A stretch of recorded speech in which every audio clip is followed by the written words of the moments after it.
Imagine waking up every single morning to the sound of your child screaming in absolute gut-wrenching grief. It's the kind of sound that makes your blood run cold, the type of noise a person makes when they've just lost the love of their life or witnessed something unspeakable.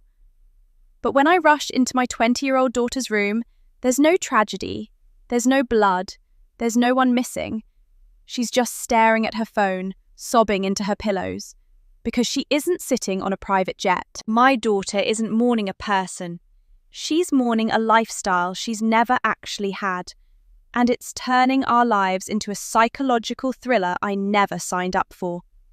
How does a brilliant girl, a published author who speaks multiple languages, suddenly decide that her only path to happiness is marrying a man with 10 figures in his bank account?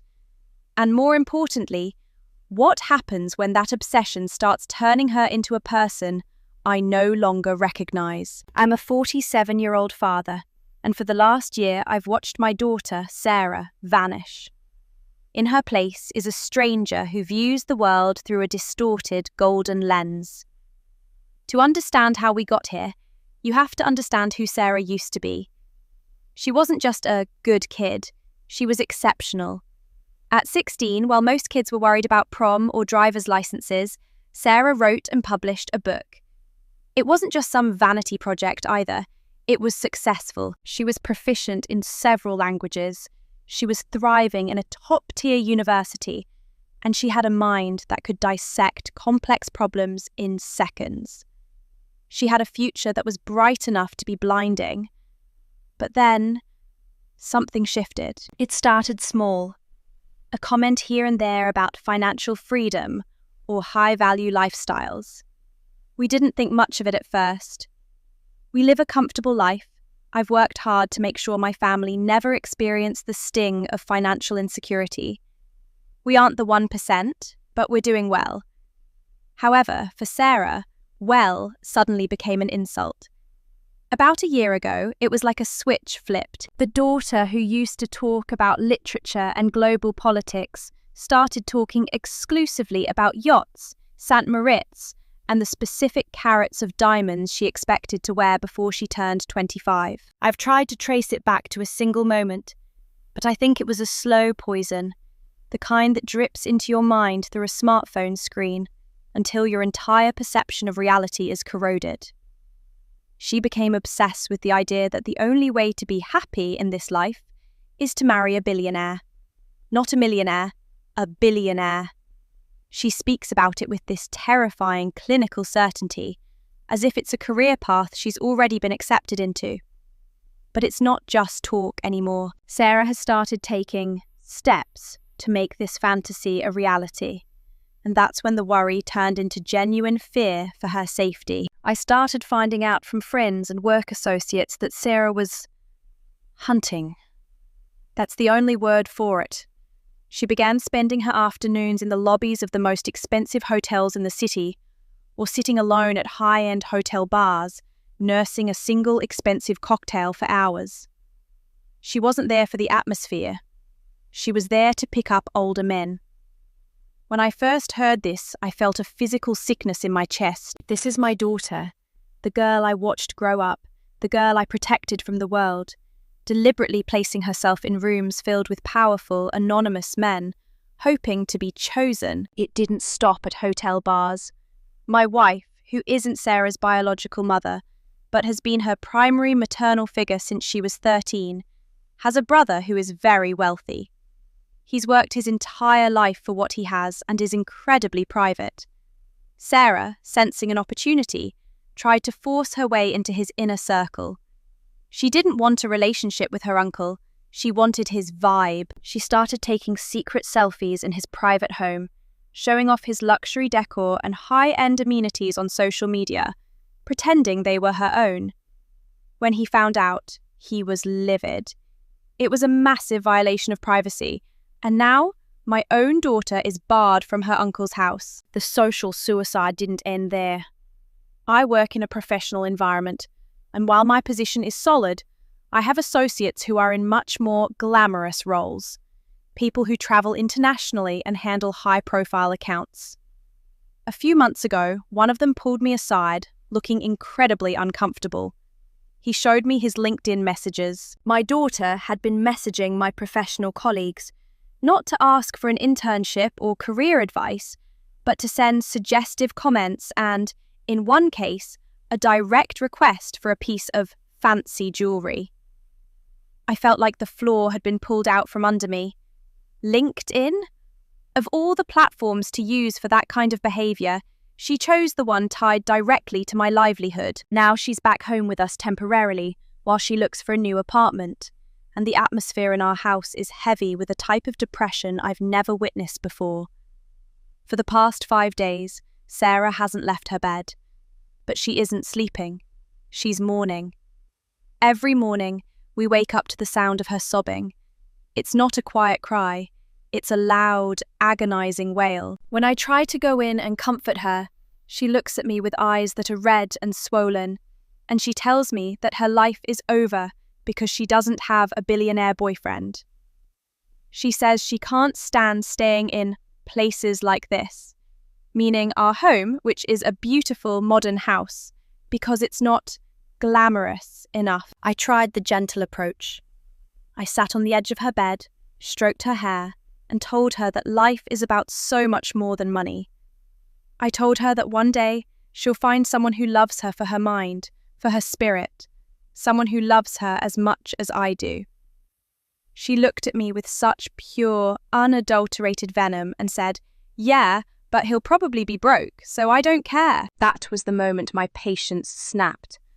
I realized that the loving father routine wasn't reaching the person behind those eyes. I decided to be direct. I told her, "Sarah, look at the math. There are roughly 8 billion people on this planet. Only about 3,000 of them are billionaires. Most of them are decades older than you, already married, or they marry within their own social circles to protect their assets. The statistical probability of you finding a billionaire who wants to marry a 20-year-old college student with no assets of her own is practically zero." I thought laying out the cold, hard facts might wake her up. Instead, it caused a civil war in my own home. My wife thinks I'm being an arsehole. She says I'm ruining the dream for Sarah, and that I should just let her have her fantasies because she's young. But I don't see this as a harmless fantasy. I see a girl whose grades are failing, who has alienated her family, who is stalking hotel bars for predatory older men, and who is currently lying in a dark room, crying like someone died because she doesn't have a private jet. This isn't a dream. This is a mental health crisis. I've spent the last few hours doing something I never thought I'd have to do. I've been deep diving into her social media, not just the public stuff, but trying to find the hidden layers. What I found was a rabbit hole of toxic luxury influencers and high-value coaching that makes my skin crawl. It turns out Sarah hasn't just been dreaming. She's been recruited. I felt like a spy in my own home, sitting in the living room at 2 a.m. with nothing but the blue light of my tablet illuminating the walls. It's a strange, hollow feeling when you realize you have to investigate your own child just to understand the language she's speaking. I knew Sarah's main Instagram, the one where she posted pictures of her books and university life, but I knew there had to be more. And I was right. By looking at her followers and the accounts she frequently tagged, I found the breadcrumbs. She had multiple profiles, Finstas as they call them, and they were all interconnected. What I saw over the next 3 hours wasn't just a phase. It was a full-scale psychological conditioning program. I've always been a bit skeptical of the TikTok will rot your brain rhetoric, but sitting there, scrolling through what my daughter had been feeding her mind, I felt a genuine sense of horror. Her feed wasn't just about pretty dresses and nice vacations. It was a masterclass in self-loathing disguised as self-improvement. She had been reposting these videos from luxury lifestyle influencers, women who looked more like AI-generated mannequins than human beings. These women would sit in front of cameras with clinical, cold expressions and tell their young, impressionable audiences that their only value was their youth and their appearance. One video she had saved and reposted featured a woman saying, "A rich man will always choose a poor but skinny waitress over an overweight female CEO. Your career doesn't matter. Your brain doesn't matter. Only your silhouette does." I looked at Sarah's own posts on these private accounts, and I saw her echoing this garbage.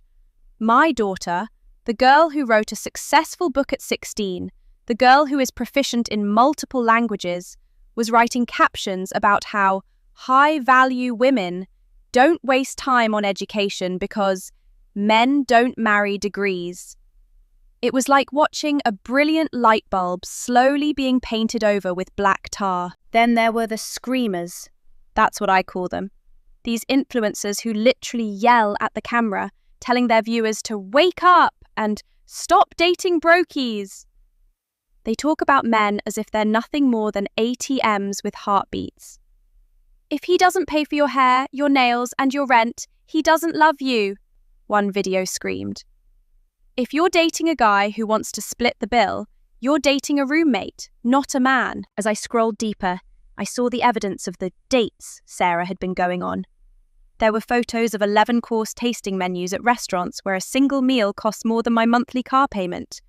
She wasn't showing the men she was with, just their hands, usually wearing watches that cost as much as a small house, or the keys to a luxury car resting on a white linen tablecloth.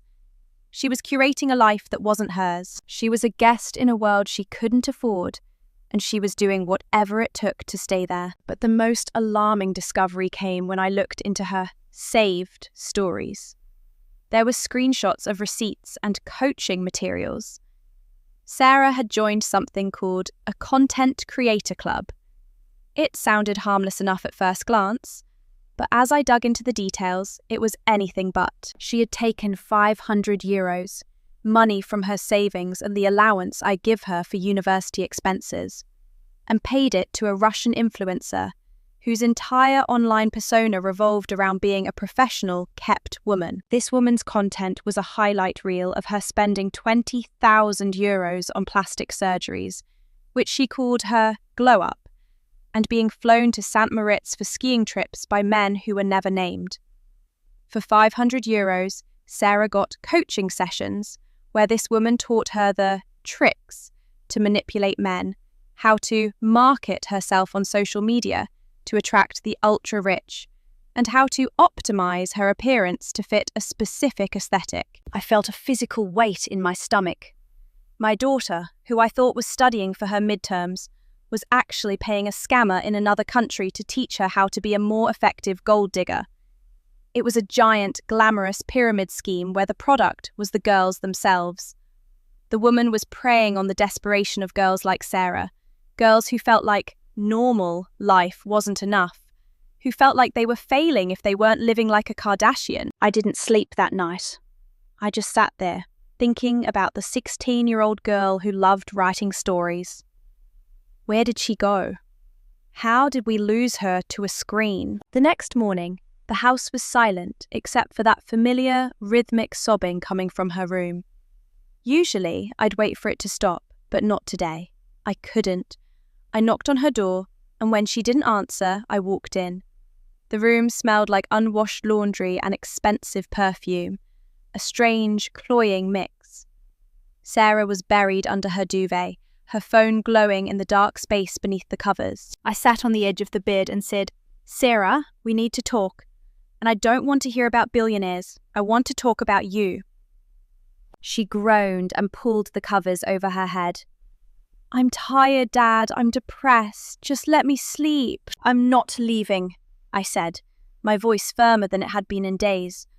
"I've seen the social media, Sarah. I've seen the Content Creator Club. I know about the €500. She froze.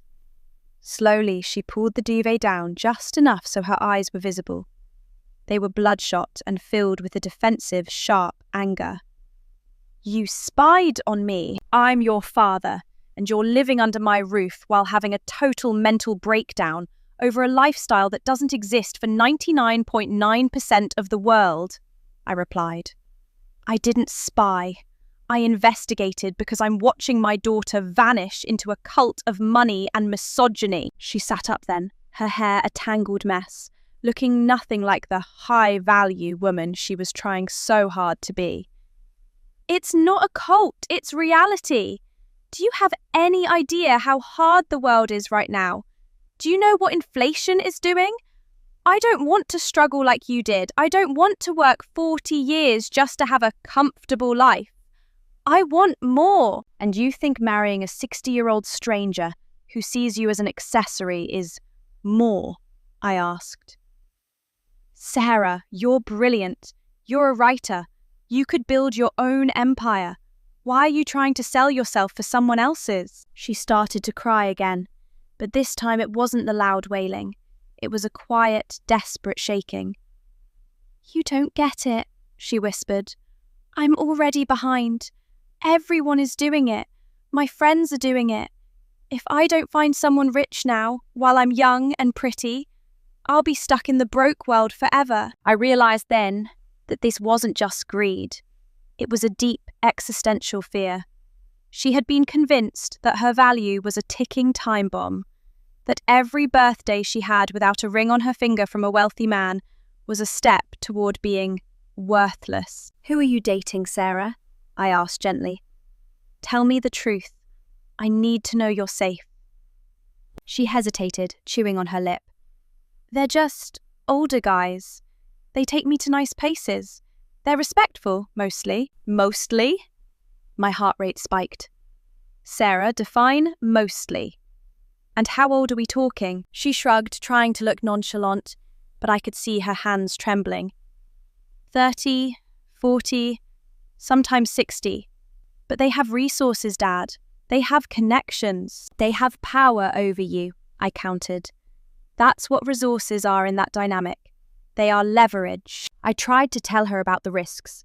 I mentioned the e-files, the reports of girls being lured into high-end trafficking rings or being trapped in foreign countries after being promised luxury experiences. I told her that a man who buys a woman usually thinks he owns her. But she just looked at me like I was an old man telling ghost stories. She truly believed she was the smartest person in every room. She thought she could play them. But then, the conversation took a turn I didn't expect. I asked her why she had been crying for 5 days straight. If she was so confident in her plan, why was she grieving? Did something happen? I asked. And for a second, I thought the answer was going to break my heart. I thought of every horror a father can imagine. Did someone hurt you? Did someone touch you? She shook her head, the tears flowing freely now. She sobbed for 15 minutes, unable to catch her breath, while I sat there, paralyzed with the fear of what she was about to reveal. When she finally spoke, the tragedy she described was something I never could have anticipated. The silence in the room was heavy, thick with the kind of tension that usually precedes a life-altering confession. I sat there, my hands clenched into fists on my knees, braced for the absolute worst.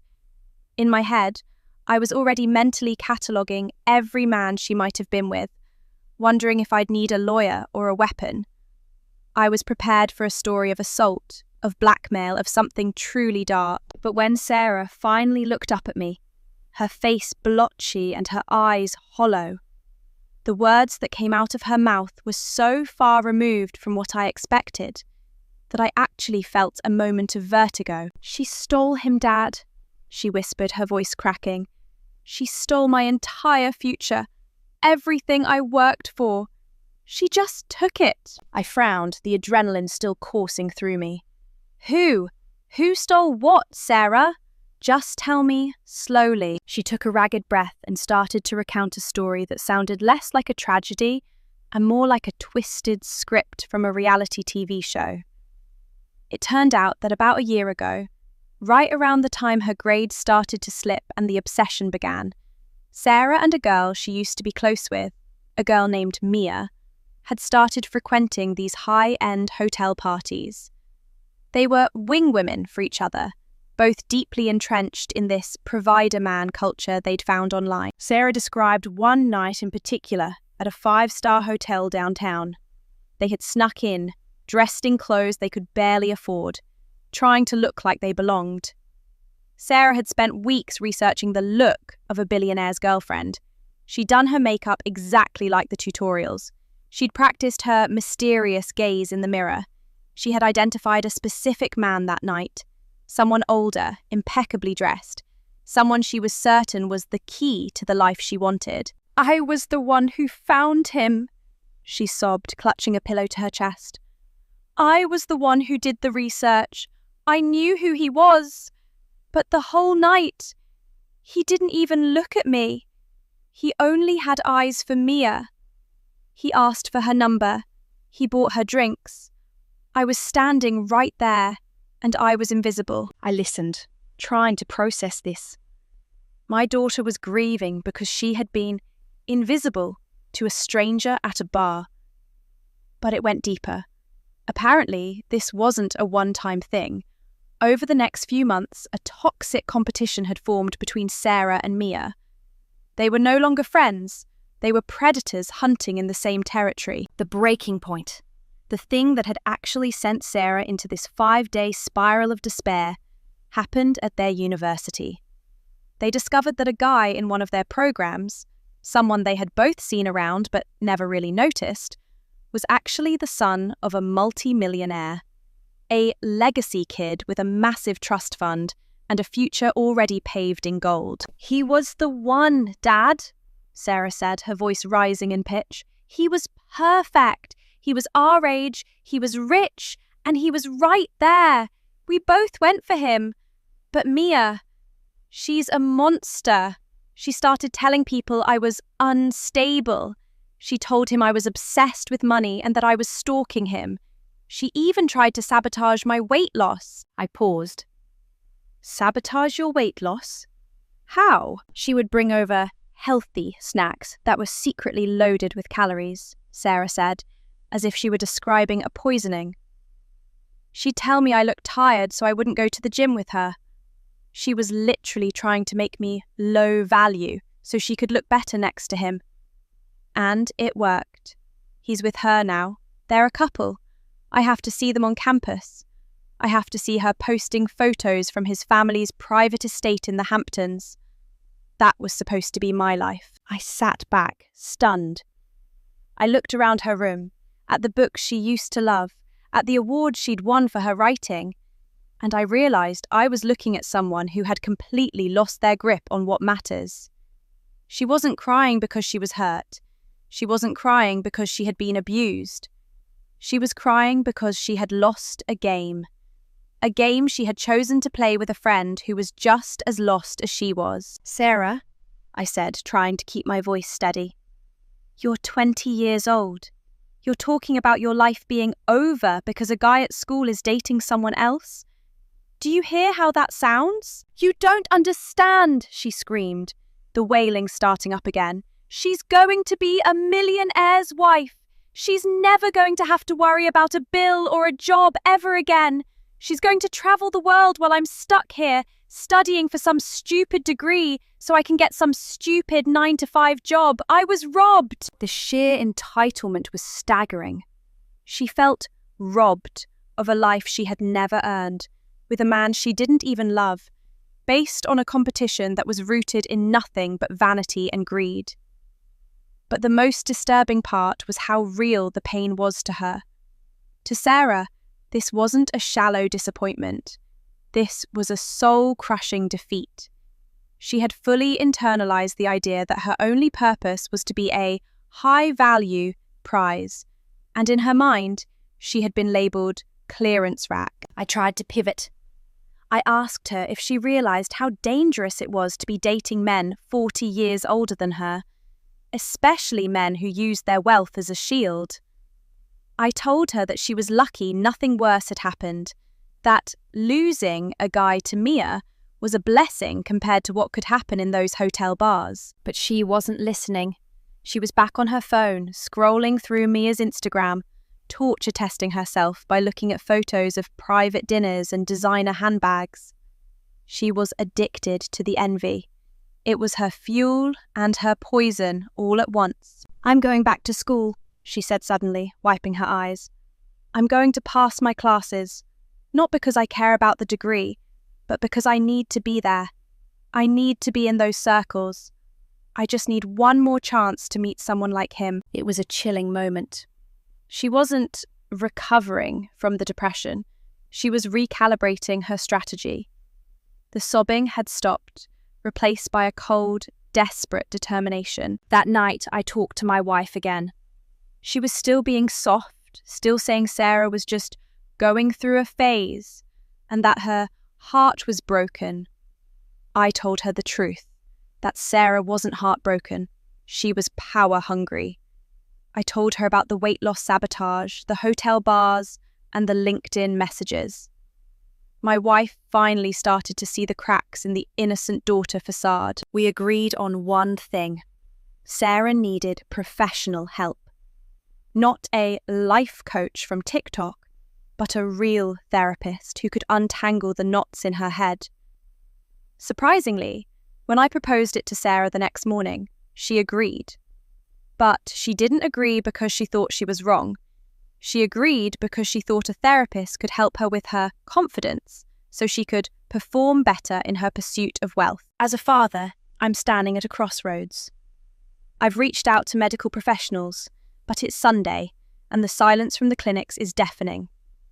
I'm spending my time monitoring her social media, which she finally agreed to make private, though I suspect she has other accounts I haven't found yet. I'm looking at my daughter, the girl who wrote a book, the girl who had the world at her feet, and I'm wondering if I can ever get her back.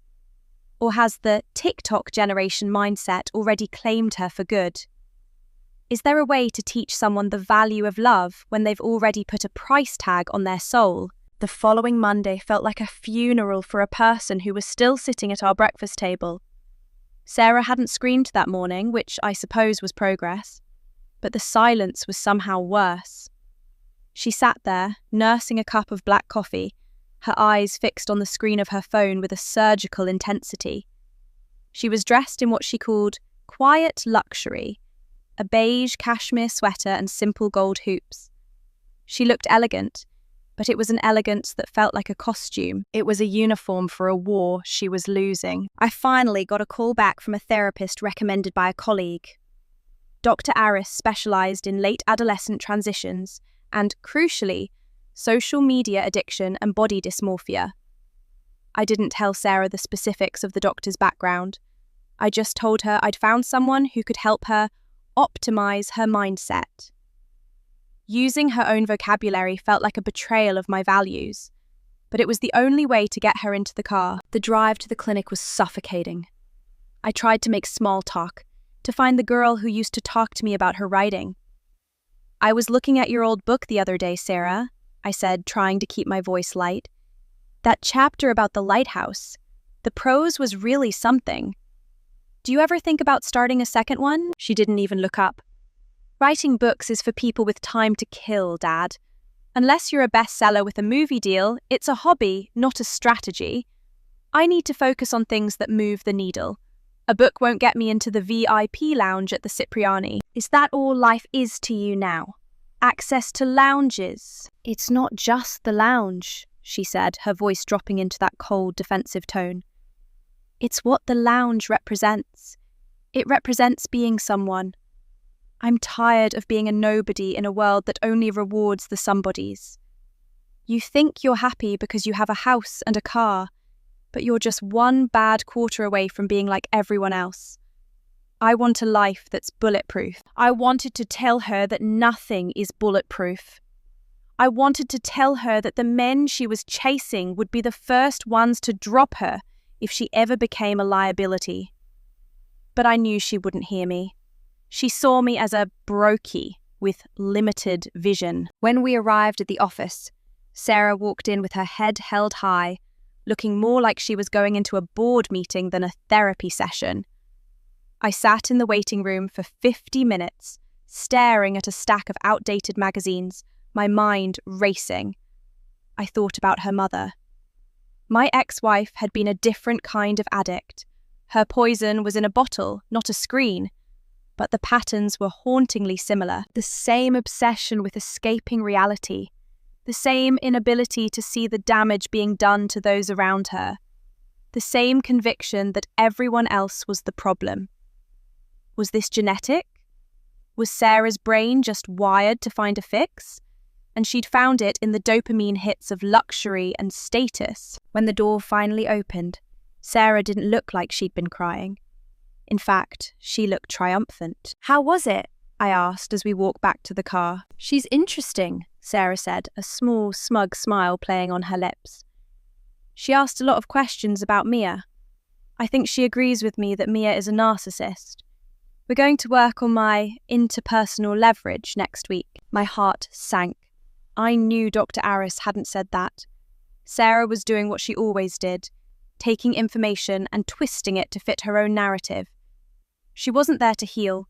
She was there to sharpen her weapons. The Mia situation, however, was about to escalate in a way I didn't see coming. That evening, while I was trying to decompress in the kitchen, I heard a crash from upstairs. I ran to Sarah's room and found her standing in the middle of the floor, her phone shattered against the wall. "She's in Paris," Sarah whispered, her voice trembling with a level of rage that was genuinely frightening.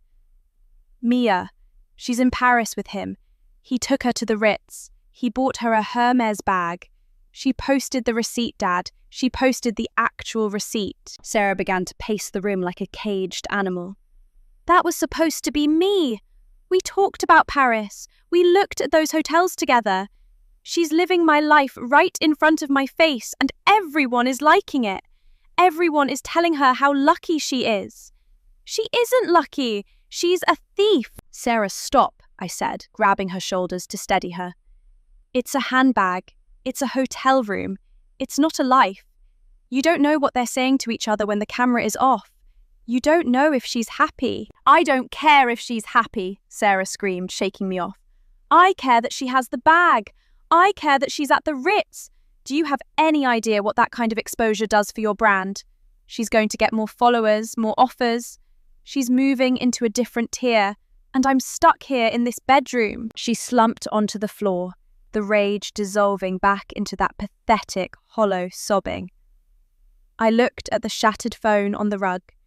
It was the third iPhone I'd bought her in 2 years. I realized in that moment that I had been part of the problem. By replacing her tech, by paying her rent, by making sure she never felt the sting of the real world, I had allowed her to live in this digital fever dream. I had provided the comfort that gave her the luxury to obsess over glamour. "I'm not buying you a new phone, Sarah," I said quietly. She stopped crying and looked up, her face a mask of shock.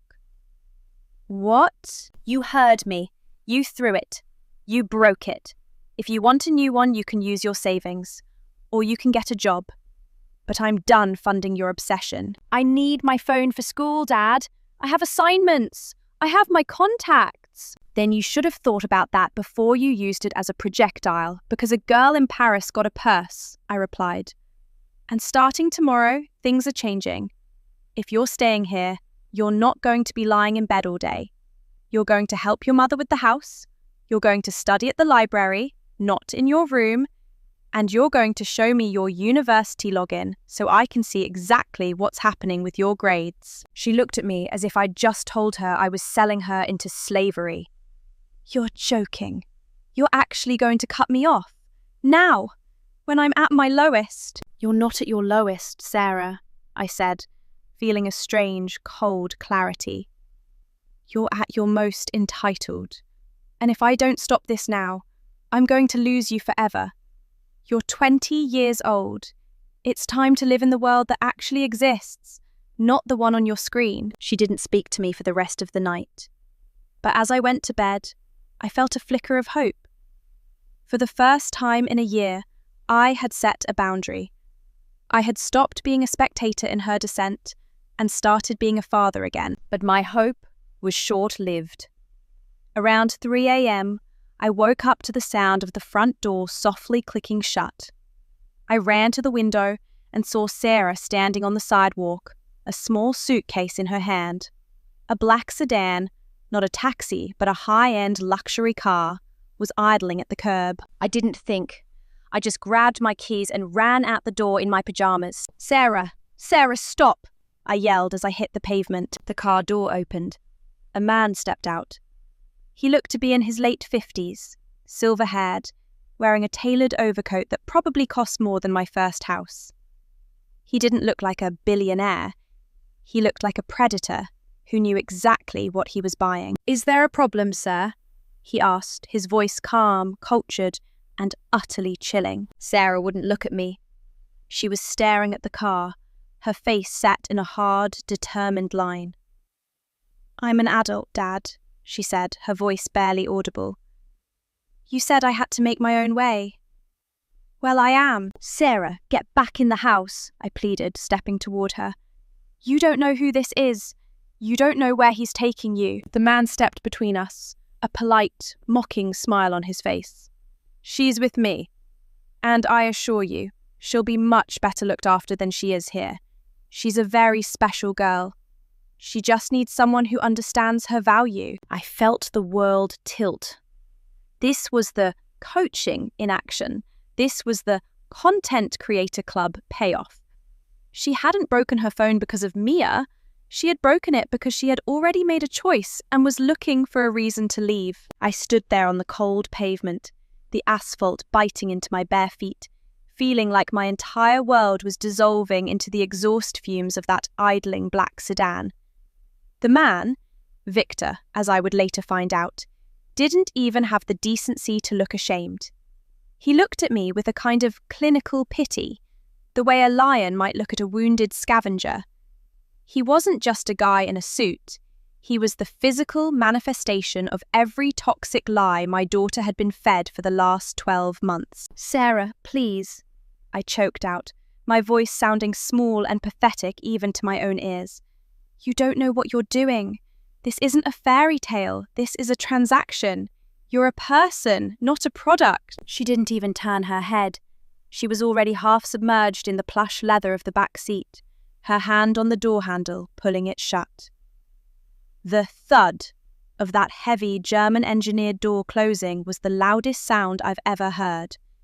It sounded like a vault sealing shut. "Step back, sir," the man said, his voice as smooth and cold as polished marble.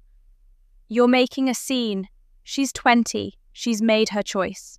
If you touch this car, I'll have my security team handle it, and I'll have you charged with harassment. Let's not make this uglier than it already is." He walked around to the driver's side, moving with a terrifying, practiced grace. He wasn't rushed. He knew he'd won. As he pulled away, the red glow of the taillights felt like two mocking eyes receding into the darkness. I stood in the middle of the street for a long time, shivering, my breath coming in ragged gasps. I looked up at the house, our beautiful, comfortable house, and for the first time, I saw it through Sarah's eyes. To her, it wasn't a home. It was a prison of the average. It was a monument to a life she had been taught to despise. The front door creaked open, and my wife, Ellen, stepped out onto the porch, clutching a robe around her. She looked at the empty street, then at me. "Where is she?" she whispered. "I heard a car. I heard shouting. Where's Sarah?" "She's gone, Ellen," I said, my voice finally breaking. "She left. With him." The next 3 hours were a blur of screaming, crying, and the kind of accusations that leave permanent scars on a marriage. Ellen was hysterical, blaming me for driving her away with my ultimatum about the phone. She called me a tyrant, saying I had pushed our daughter into the arms of a stranger because I couldn't handle her ambition. "Ambition," I yelled back, slamming my hand onto the kitchen island.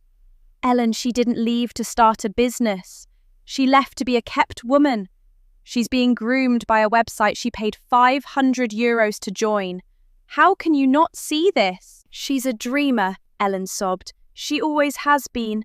She just wants a big life, and you're so obsessed with being stable that you're suffocating her." It was then I realized that the rot wasn't just in Sarah's head. It had seeped into our marriage. Ellen hadn't been soft on Sarah out of kindness. She had been living vicariously through her. She liked the idea of Sarah being high value.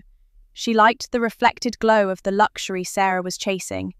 It was a betrayal I hadn't seen coming, and it felt like a second knife in my back. By 6 a.m, I was back at my computer. If Sarah was going to play the investigator game, I was going to play it better. I had the license plate number.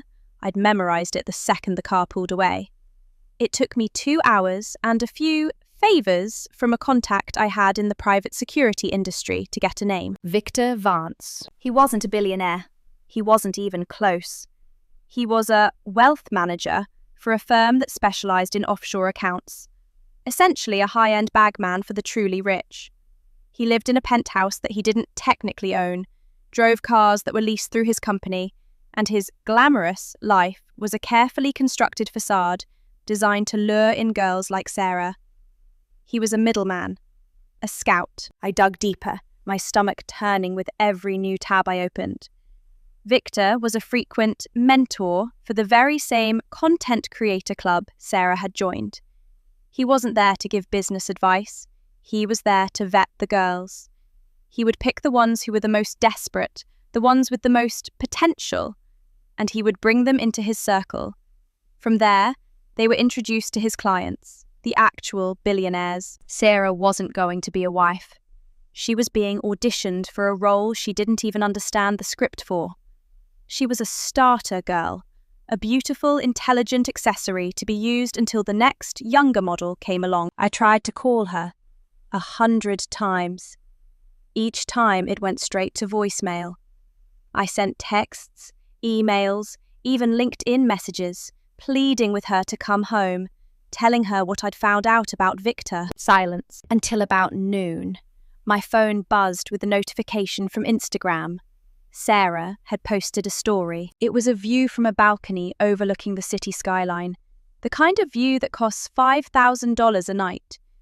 In the corner of the frame was a glass of vintage champagne and a small blue box from Tiffany's. The caption read, "Finally where I belong.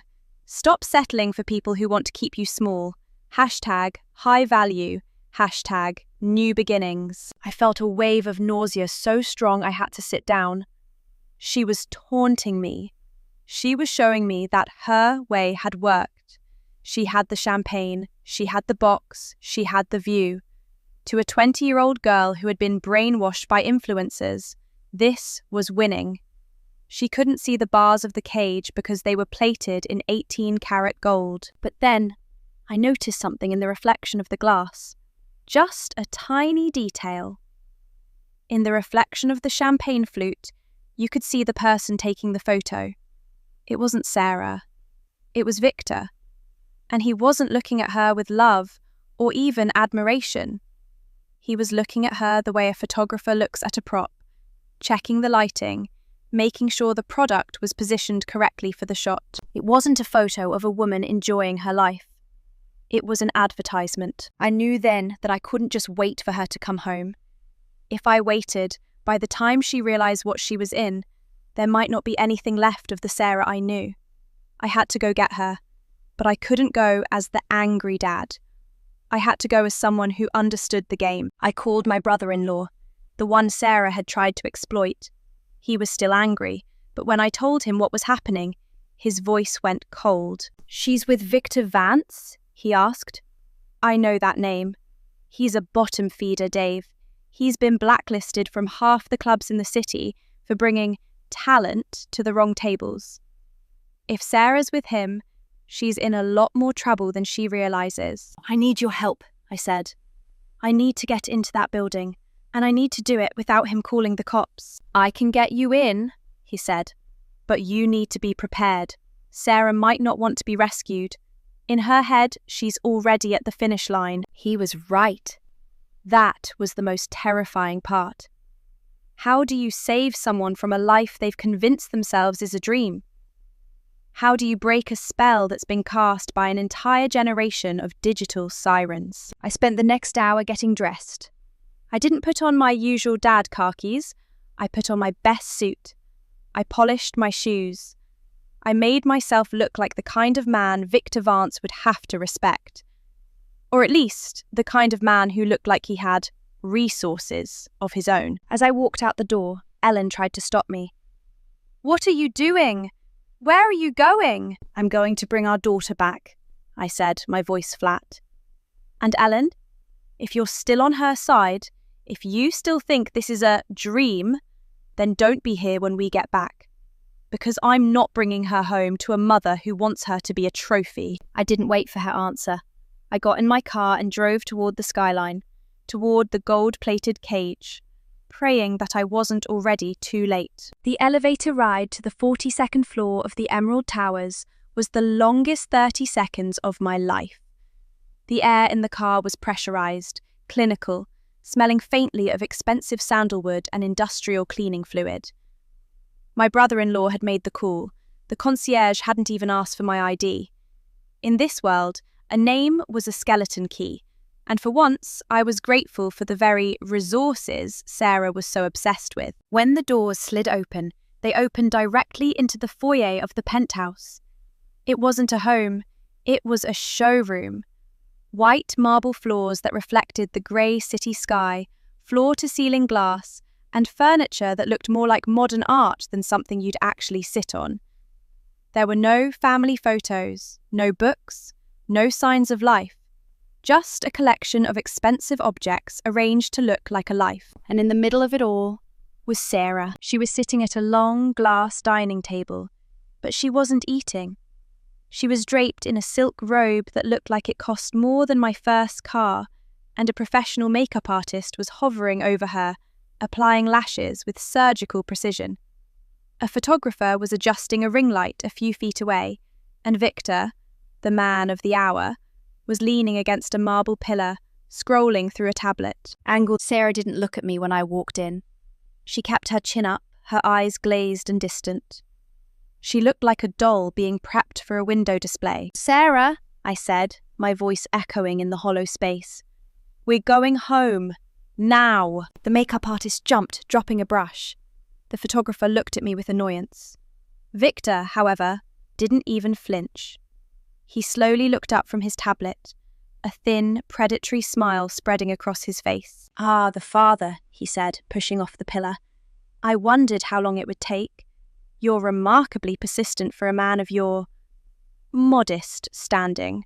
But you're interrupting a very expensive session. Sarah is building her portfolio." Victor chuckled, a dry, rattling sound. "Everything is a catalogue, Dave. Your life is a catalogue of mediocrity. Sarah's life is a catalogue of possibility. She's learning the language of the elite. She's learning how to exist in rooms you aren't even allowed to clean." I ignored him and looked at my daughter. "Sarah, look at me. Look at what you're doing. You're sitting here while a stranger tells you how to tilt your head so you can sell a fantasy to girls who are just as lost as you were. This isn't the girl who wrote that book. This isn't the girl I raised." Finally, she looked at me. But the girl I saw wasn't Sarah. Her eyes were hard, shimmering with a mix of defiance and a terrifying, desperate pride. "You don't get it, Dad," she said, her voice sounding metallic and practiced. "You think you're saving me? From what? From luxury? From influence? Victor is the first person who's actually told me the truth about how the world works. He's not scouting me, he's mentoring me." "Mentoring you for what, Sarah?" I asked, my voice trembling. "To be the third-string girlfriend of some billionaire who doesn't know your middle name. To be discarded the second you turn 22. "He's giving me access," she screamed, standing up so fast she knocked over the makeup chair. "He's giving me the life Mia has. Do you know what she posted an hour ago? She's on a yacht in Monaco.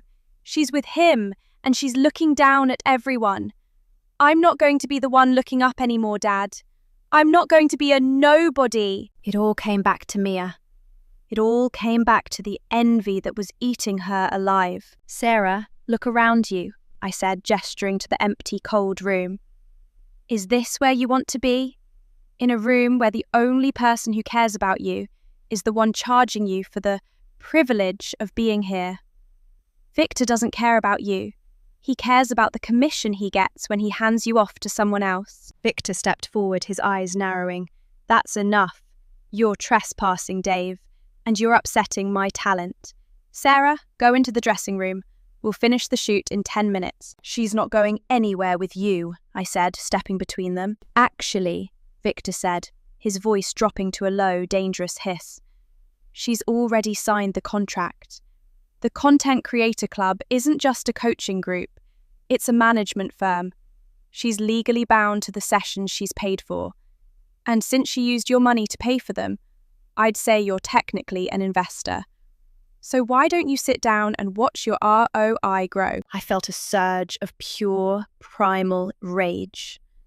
I didn't think about the security team or the lawsuits. I grabbed Victor by the lapels of his expensive overcoat and slammed him back against the marble pillar.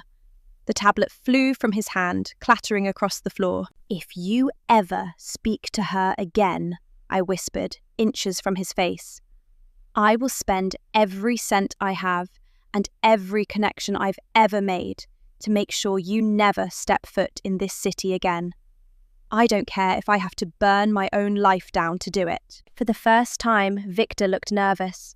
The cool, cultured mask slipped, and I saw the small, pathetic man underneath, the middleman who thrived on the fear and vanity of young girls. "Dad, stop!" Sarah shrieked. I let him go, and he slumped against the pillar, gasping for air. I turned back to Sarah. She was shaking, her quiet luxury robe hanging off one shoulder, her perfect makeup ruined by the tears that were finally, thank God, starting to fall. "Sarah," I said softly, "the billionaire isn't coming. And even if he was, he wouldn't be the answer to your problems. You're trying to fill a hole in your soul with things that don't have hearts.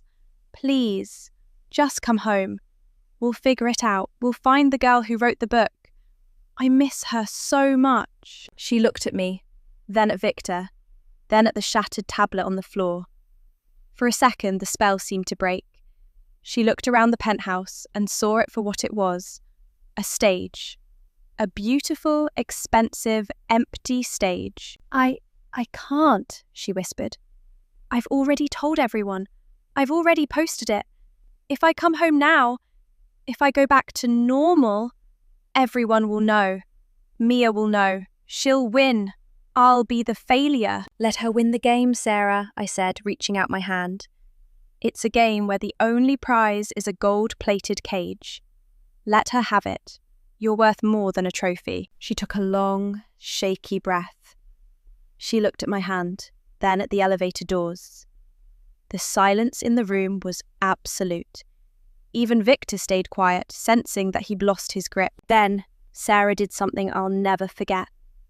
She reached up and pulled the expensive silk lashes off her eyes, throwing them on the floor. She untied the robe and let it drop, revealing the simple jeans and t-shirt she'd been wearing underneath. "I'm done," she said, her voice small but steady.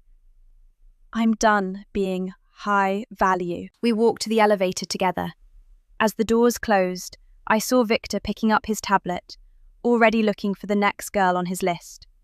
He didn't even watch us leave. To him, Sarah was just a lead that had gone cold. But as we stepped out into the crisp afternoon air, I realized the battle wasn't over. Sarah was coming home, but the world she was returning to was still filled with the same digital sirens. Her phone was still in her pocket, even if it was broken. The envy was still there. The TikTok generation mindset was a virus, and we were only just beginning the treatment. I looked at my daughter as we walked to the car. She looked exhausted, but for the first time in a year, she looked real. "Dad," she said as I started the engine. "Yeah, can we go to the library? I want to see if they still have my book on the shelf." I felt a lump in my throat so big I could barely swallow. "Yeah, Sarah, we can go to the library." As we drove away from the skyline, I knew the road back to normal would be long. There would be more crying, more therapy, and probably more relapses into the world of luxury and status. But for today, the girl who wrote the book was back, and that was worth more than all the billions in the world. What would you do if you saw your child falling into a world of high-value obsession? Have you seen the impact of these luxury influencers on the people around you? Let me know in the comments. I'd love to hear your thoughts on how we can protect the next generation from the gold-plated traps of social media. And if this story resonated with you, don't forget to subscribe for more deep dives into the reality behind the screen.